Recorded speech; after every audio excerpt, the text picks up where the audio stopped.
Hey, what's up? This is Ivan with the Dream Job CEO YouTube channel, bringing you the best ideas on how to actually find your dream job. And in today's video, what I want to cover is an example of a case interview. Now, what is a case interview? Well, basically, it's a problem that you have to solve in about 15 to 20 minutes in an interview setting by engaging with the interviewer, by summarizing your thoughts and presenting back a recommendation or an optimal solution to that problem. It's very common in consulting interviews, but it's also a very useful skill to have in any other interview that you might have, because anybody could throw a hypothetical question at you, and if you have the right framework and if you've practiced a lot before, then you're not going to be caught off guard. So I'm going to pull up an iPad and give you an example of what a case interview looks like, go through the case interview, talk about different tips and tricks that I've used in the past, and you'll be ready to tackle your next case interview question. Now, before we dive right in, if you're new to this channel, consider subscribing below and enabling the notification. That way you'll know exactly when I post new content and I talk about things like resumes, interviewing, networking, and everything else that will help you find your dream job. So with that, let's go ahead and get started. All right, so the first thing that you want to do is you want to make sure that you have a few pieces of paper with you so that you can take some notes. And when you do take notes, I usually structure my notes kind of like this, where you have a line, a vertical line and a horizontal line, and I'll talk about why I do that in just a second. But the first thing that usually happens is an interviewer tells you, here's a problem. And in this particular scenario, what we're gonna assume is that you are a consultant and you have been hired by a running equipment store. So a store, think about a store that sells running shoes, running accessories, and any other equipment. And you've been hired by that store. It's a chain, but you've been hired by a CFO or a CEO. And the main question that they are asking you to solve or give a recommendation on is something along the lines of that their store has been losing profitability over the last 18 months. Now, you want to make sure that you write concisely, and you can put some abbreviations. That's totally fine. Don't take a lot of time to write this stuff down, but what you want to make sure is that you can come back later and read what you wrote. So find a balance of writing enough so that you understand it and making sure that you don't take a lot of time. So a lot of times what happens is an interviewer asks you that question, and what most people do is they just jump into brainstorming, and that's a huge mistake. What I would definitely recommend doing first is asking some clarifying questions so that you fully understand on the nature of the problem. And some of the questions that I would ask is, whether there have been any major events that have happened over last 18 months, right? And the reason I want to make sure I understand that is it could be that there was a major event that caused the store to invest money in renovation as an example, and so they invested that money and it was a huge expense for them, and that's why they might have lost profitability or anything else, right? The other thing that I would ask is, have there been any changes in accounting? So that's important to just clarify, and typically they probably would say no, but you kind of get the idea. You want to make sure that you ask some questions and you understand fully the nature of the problem. So once you do that, the next thing that I would do is ask the interviewer for a couple minutes to write down some ideas that you can share with the interviewer and get their feedback. And it's really important that you don't jump right into brainstorming with the interviewer, because you want to organize your thoughts, and more importantly, you want to try to understand what could be the problems, right? What is your hypothesis on what could be going on in here? And it's also a chance for you to write down a framework. Now, a couple of things to note there. If you Google case interviews, you'll probably find a number of frameworks out there. And while it's important to understand those frameworks, make sure that you don't just use those frameworks in any question that gets thrown at you, because you don't want to, those frameworks are good, but it's not a one size fits all. And what you have to do instead is think of it as, a real world scenario, and you're a consultant and a client just asks you that question. What you want to do is you want to break down the different areas that you would look into and probe, and those areas could be potential problems, right? So for example, in this particular scenario, when we think about profitability, profitability is really revenue minus costs, right? So you've got your revenue, you subtract the costs, and then you have your profitability. So when you have a problem in profitability, there's really two areas that you would look into. You would look into how the revenue has been changing over the past 18 months, as well as how the costs have been changing.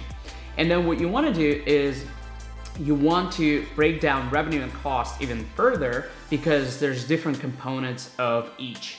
And it could be, you want to isolate the problem because the problem could be in any one of those components. And so this is kind of the thought process that I have whenever I ask for a couple minutes. And I generally just draft that framework. And then after a couple minutes, I would show that framework and say, these are the things that I would look into. So let's do the framework together. As we talked about, there is the revenue, and then there's the cost component. And then within the revenue, if you think about it, what could be the different things that the revenue would consist of? Well, number one thing is their foot traffic. And it's super important because it could be that people stop going into the store, and I want to understand what's going on. And my first hypothesis is that more and more people are shopping online. So, they would be stopping going into their store, and it could be that they're shopping online on their website, or they're shopping online on the competitor's website, or Amazon, or any other online platform. So I want to understand what's going on with foot traffic. The second thing I want to understand is, how the number of purchases has changed over the last 18 months. And within that, I also want to understand how has the average cart value changed? And within that, you've got two things within the cart. You have the average quantity of items that is being purchased, and then you have the average price. Now, why is it important to break things down to that level? Well, it could be that they ran way too many promotions over the last 18 months, and they've discounted the price to the point where it really hurts their profitability. It could be that the layout of the store has been structured in a way that doesn't influence consumers to put more things into the basket. It could be a number of things. And I want to make sure that I break it down so that I ask all these questions. And if there has been a decline in any one of those things, I want to understand why. And then what I want to do is I want to then recommend some solutions and brainstorm some solutions that would help solve that problem. And that's really a real world scenario, right? You formulate your thoughts, and maybe it's an engagement that's 1 month, maybe it's 3 months. You formulate your thoughts, you create a framework, you tackle each of the areas to understand, you do some discovery, and you tackle each of these areas to understand which one of these areas has been declining, and then you figure out why, and then you recommend a solution. It's as simple as that. And so problem solving 101, right? So once I ask some questions around the revenue, I want to also understand from the cost standpoint, I want to understand what's going on with the variable costs, and the variable costs are really costs that they incur for their inventory. So cost of goods sold. It could be any other costs associated with the items that they're selling. And then the fixed costs are costs that could be something like their rent, right? So for example, they might be in a location that has becoming more and more popular, and as a result, the rent in that location is going up. And so I want to see if that is the case, or if it's not the case, I would basically just move on to something else. So once I draft this whole framework, I want to then show that framework to the interviewer and say, These are the things that I would look into. Once the interviewer says, sounds good, where do you want to start? Typically, I would just go from top to bottom. So the first thing I would say, can you tell me more about the foot traffic? Has it changed? Did it go up? Did it go down? Did it stay flat? And typically in real world scenario, I would ask multiple people, all of these things. So it wouldn't just be one person, but in an interview setting, I'm asking the interviewer some of these questions. And typically when they prepare a case and you ask certain questions, they then give you some more information about that particular area. And then it's also important to say that as you're going through these components, it's important to tell the interviewer why you're asking about this question. And so for foot traffic, for example, I would say, well, the reason I'm asking about foot traffic is because there could be something going on with online, where people go to the online store and they stop coming into their retail location. And sometimes what's also important is to not be caught off guard if the interviewer gives you some data and expects you to just ballpark some numbers. That is totally fine. They're not looking for, a lot of times they're not looking for exact numbers, but rather they're giving you some data and they want to see how you can just do some really quick math, back of the envelope math, to arrive at a conclusion. We're not going to go through that here. It's a simple example, but that's something that I would look into and make sure that you're prepared to do some ballparking. All right, so let's just hypothetically say that I went through all of these areas, and the purchases, let's just say, went down. The quantity stayed flat. Everything stayed flat, and the reason that the purchases went down is because the foot traffic also went down. And the interviewer also told me that they suspect it's because people are going more online, and they also see that their online has actually been increasing, but not at the same rate as the decline in the foot traffic of the physical store. So what that means is people are not just going to their website, but they're also going to other platforms to buy stuff that they could have bought from this particular store. So let's just assume that that's the case, and we've identified the problem. And then what I would do afterwards is I would say, okay, great. Let me take a couple minutes to brainstorm some ideas on how we can tackle this problem, and then give you those recommendations. And that's totally fine as well. And another mistake that I see is people find the root cause of the problem and then they jump to a conclusion, they jump to a recommendation right away. But instead, you want to just formulate your thoughts, because these recommendations are extremely important. And in a real life scenario, the company or the client would be relying on your recommendations. So you want to make sure you put some thought into them, and about 2 to 3 minutes is usually enough for you to formulate your thoughts and then present them back to the interviewer. So some of the things that I would say here is some of the recommendations.